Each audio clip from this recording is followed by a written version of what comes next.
Hello, beautiful souls. So in conjunction to doing a guided meditation on our inner healing with our child wound, I thought it made sense to, on this message, to talk about the power of vulnerability. And the person that I love researching, and she's the reigning queen even till today, if you never heard of her, is Brene Brown. She talks a lot about vulnerability and shame and fear. She's written several New York Times bestselling. She's an incredible storyteller. She's like a magic fairy pixie to many of us who look up to her and admire her. So what she does is she collects all of this data and this research, and she adds a lot of heart and soul, a lot of humor with something that is kind of deep and dark. That's very hard for a lot of us to uncover and talk about. And she really does it in a way where she's able to expand our consciousness and our perception of really how we want to view life and how we want to live life. She makes us change the way we think, love, parent, and honestly, how we do life in general. And in one of her talks, I want to pull out this quote: if you cannot measure it, it doesn't exist. And we all know that life is messy. So if you're like me, I have a type A personality where for a long time, I like to fix things. I like to take it apart, and I see what it is, and then I put it in a nice bento box, and then I tuck it on a shelf far away, and I'm like, okay, moving on to the next problem. But what I failed to do was that I didn't lean into the discomfort. I just looked at it at a surface level. And so that's what she's trying to have us to take a deeper look at why we're feeling discomfort with whatever emotions that we're feeling, whatever messy topic we want to uncover. She wants us to dive deeper.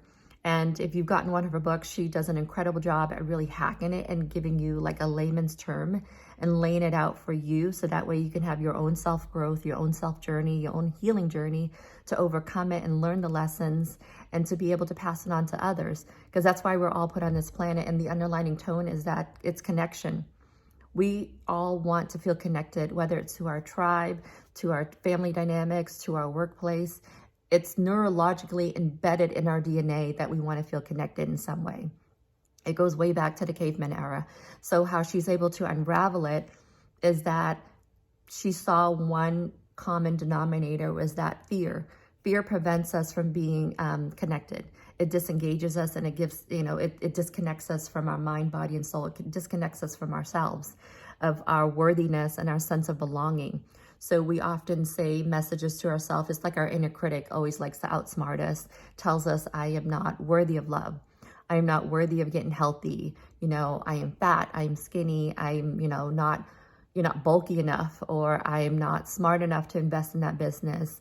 Whatever it may be, it's 1,000 inner critic things. You fill in the blank. That is the underpinning idea, is that we feel so disconnected, and that's what makes us unhappy. So a good way to outsmart this, and it boils down to, is our worthiness. She's done a lot of research with hundreds of people, and the one variable that she gathered from this is that people who had a sense of love and belonging gave themselves a sense of love and belonging, and that's how they felt worthy. And the people who believed that they were not worthy did not give themselves love and a sense of belonging. And again, it comes down to like one simple thing: feeling whole. And so she was able to break down the theme and the pattern, the research that she made. It dives in deeper, but I'll be able to distill it in this 5-minute message. Is number one is courage. And I love history. I love knowing the origin of words. So the Latin word is cur, is to tell yourself that you are whole. You're whole at heart. You're kind to yourself first before you're able to reciprocate it and be kind to others.